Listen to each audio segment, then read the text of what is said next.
Hello guys! Welcome to Cesar Words at for today is meron tayong papakita ngayon na isang order na ating client. So explain din natin to at ito yung familiar dun sa isang nauna natin last time na may question about dun sa manual pero nag-auto pa rin. Okay? So at meron yung isa pa sa auto divert. Explain din natin yan guys.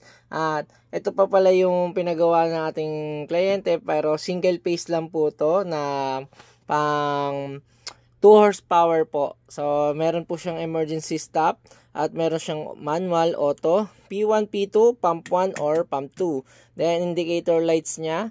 Then, meron po tayong overload fault para sa pump 1 at pump 2. Then, voltage control, voltage monitoring. So, at ito yung ating laman. Okay. So, naka-harness po tayo ng maayos dyan. Tapos, is meron po tayong breaker na para sa pump 1, pump 2, control breaker, tapos alternating relay. So meron din tayong timer. So optional po yan. Explain po natin yan. Then meron po tayong dalawang relay. Mamaya discuss din natin yan. Then meron tayong magnetic contactor relay para sa ating pump 1, pump 2 at overload po nilang dalawa. Yung ating para sa pump 1 at pump 2. Then dito po yung termination natin para sa accessories is yung power, pressure switch or low tank.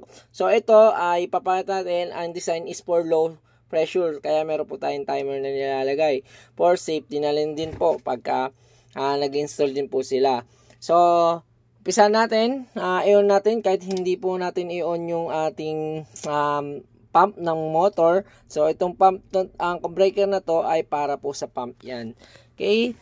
Then, makikita po natin, meron po dyan 235 volts. So, ayan yung actual voltage namin dito.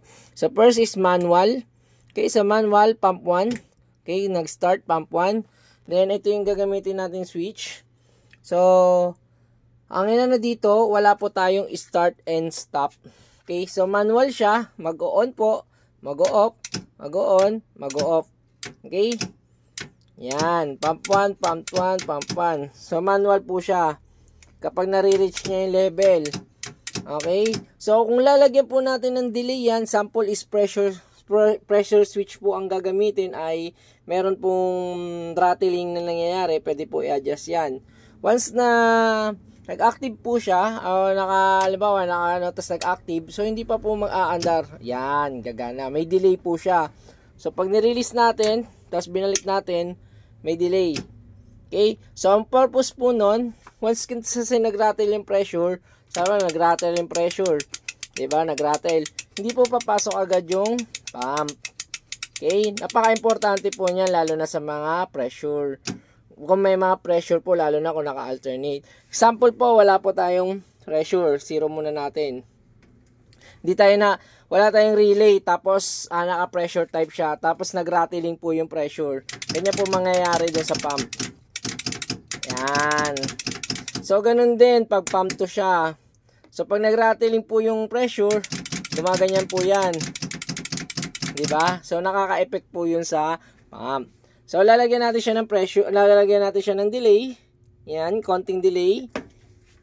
Then, pressure at nag-rattle, sample nag-rattle, naririnig naman natin, 'di ba? So may delay. Yan, i-rattle natin. Yan, so rattle natin. So mapapansin mo hindi naman siya nag-on. Okay? Then pag pumasok yung pressure, pumasok, so parang papasok pa lang din yung pump. Okay? So ganun din siya sa auto. Auto natin. So pump 2, pump 1, pump 2, okay, pump 1, pump 2. So, yan yung sa alternate. Kapag nag-install tayo, tapos pressure yung ginagamit natin, example, pressure switch po yung ginagamit natin, pero wala po tayong delay, optional lang po yung paglalagay nito, hindi po to nilalagay as accessories lang o dagdag control. Optional lang po to kapag nangyayari lang po. So, nangyayari po kasi pag naka-alternate po at nagra-rattle yung pressure switch, ito yung pressure, sample, ganyan po nangyayari pag nagra-rattle. Diba, nag-rattle yung pressure, diba? Ganyan. So, akala mo, nagsisira siya kasi hindi pa pumapasok agad yung pressure. Okay. So, nagpapalitan agad sila kapag nagra-rattle yung contact ng pressure. Pero dahil meron tayong delay, so ang trabaho ng delay, i-delay niya muna yung pagpasok ng pressure. Sample, nagra-rattle siya. Sample, nagra-rattle. Di ba hindi agad pumapasok? So, safety yung pump natin. Then, pag nakuha niya na yung tamang pressure dun sa rattle, saka pa lang po siya papasok. Yon, ganun po yon. Then, isa pa yung explain po natin, ano yung isa pa? So, yung isa, paano po ba pag naka-pump 2, hindi po dapat naaantala yung operation. Yun yung para sa automatic divert ng pump. So, testing natin, example naka-pump 2. So, once na nag-trip siya, lilipat po siya sa pump 1. So, mag-a-alarma po yung pump 2. Maggagana po yung pump 1. Matic po yan. So, ganun din po, kapag ka naman ilipat natin sa pump 2, ay pump 1. Yan, pump 1. Pump 1 natin.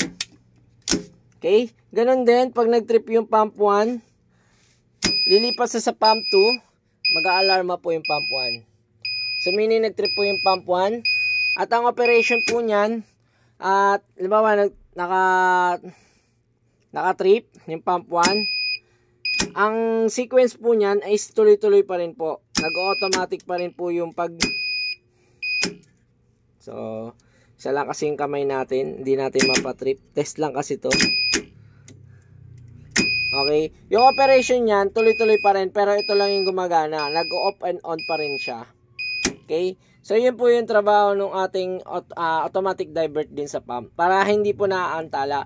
Ito pong automatic divert is depende po sa ating client. Kung gusto nila na pag nagkaroon ng problema, hindi maaantala yung supply ng kanilang water. So, yun lang guys. And another videos again na naman po tayo today. At maraming salamat kung pinanood mo tong video na to. Thank you. At maraming salamat po sa inyong pagsubaybay sa akin. Sa susunod na video po, kita ulit tayo. Thank you for watching!